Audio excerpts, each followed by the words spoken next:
여러분, 굿모닝입니다. 오늘도 문제 한번 씩씩하게 풀어볼게요. 15번. 써니는 산에 올라가는 도중 목이 말랐지만 물을 가지고 오지 않았다. 그런데 옆에서 다른 사람이 시원하게 물을 마시는 모습을 보자 써니는 더 심하게 목이 마르다고 느꼈다. 이때 물 마시는 사람을 본 것은 어떤 작용을 한 것인가? 이미 목이 마른데 물도 없고 거기다가 다른 사람이 물 마시는 장면을 봤어요. 이럴 경우 어떨 것 같아요, 여러분이면? 당연히 물이 강화제로서의 가치가 업됩니다. 향상돼요. 그럼 물이 강화제로서의 가치가 향상되는 것을 그러한 의미를 가지고 있는 개념은 1, 2, 3, 4 보기 중에서 어떤 것이 있을까요? 바로 2번입니다. 설정 효과는 강화제의 가치가 증가하는 거예요. 동기 설정 조작 기억나시죠? 그래서 위에서는 지금 물의 가치가 향상이 됐어요. 따라서 이것을 설명하는 것은 답 2번입니다. 그럼 1번 해지 효과는 왜 안 되나요? 해지 효과는 설정 효과와 반대 의미를 가지고 있어요. 강화제의 가치가 떨어지는 것을 의미합니다. 당연히 물 마시는 사람을 본 것은 강화제의 가치가 업되기 때문에 해지 효과라고 할 수 없죠. 3번 유발 효과. 유발 효과는 강화제의 가치를 설명하는 것이 아니라 행동에 대해서 설명하고 있어요. 말 그대로 행동을 유발하는 것이니 행동이 증가하겠죠. 제지 효과는 말 그대로 행동을 감소시키는 효과예요. 따라서 3번, 4번은 행동과 관련된 얘기니 물 마시는 사람을 본 것은 강화제의 가치 업과 연관되어 있으니 3번, 4번이 답이 될 수가 없습니다. 답은 2번입니다.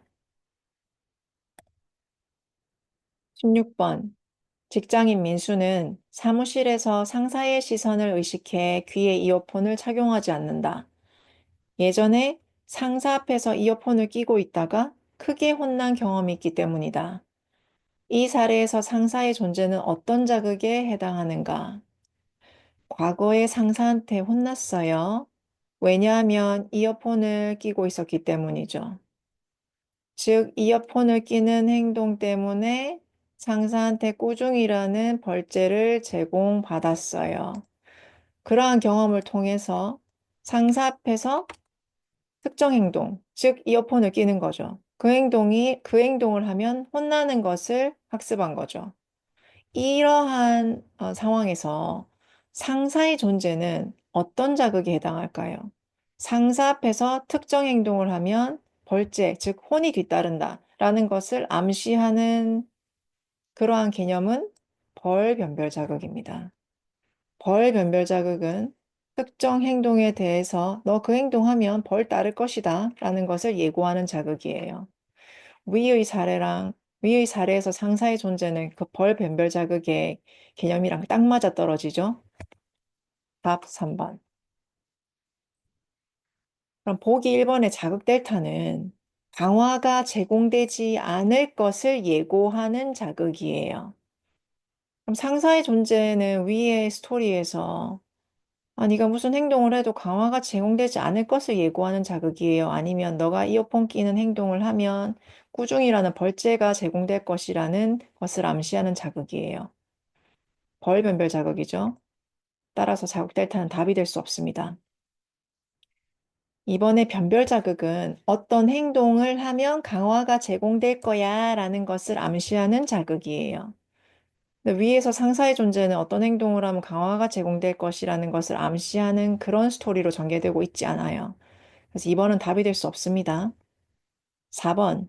조건화된 벌죄는 원래는 중립 자극이었어요. 벌죄가 아니었단 말이에요. 그런데 다른 벌 자극과 연합을 해서 벌 성질을 가지게 된 자극, 그러한 자극을 조건화된 벌죄라고 얘기해요. 그럼 위에서 상사의 존재는 조건화된 벌죄인가? 그럴 수도 있죠. 그런데 스토리를 잘 봅시다. 스토리에서는 상사가 민수 씨를 계속 뭐라 하고 되게 괴롭혀서 민수 씨가 상사 앞에서 움츠러들고 또는 상사가 있으면 피하고 이런 식으로 이야기가 전개가 되는 게 아니에요. 상사는 민수 씨가 특정한 행동을 하면 혼을 냈어요. 특정한 행동 뒤에 상사가 꾸중을 할 것이라는 것을 암시하는 게 무엇이냐라고 보시는 게 이 문제를 정확하게 푸는 거라고 생각하시면 돼요. 그럼 그것과 관련된 내용을 포함하는 것은 3번 벌 변별 자극입니다.